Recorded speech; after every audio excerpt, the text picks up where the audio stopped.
নমস্কার বন্ধুরা, আমার আজকে মেনুতে কি কি আছে দেখো।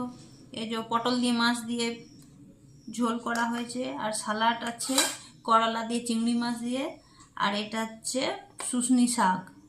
চলো খেতে লাগাই, আগে সালাড খাই।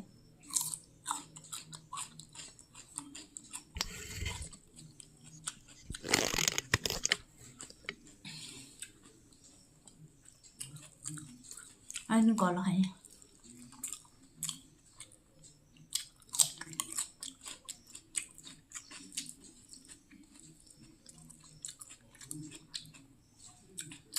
বহুত দিন চিংড়ি মাছ খাইনি।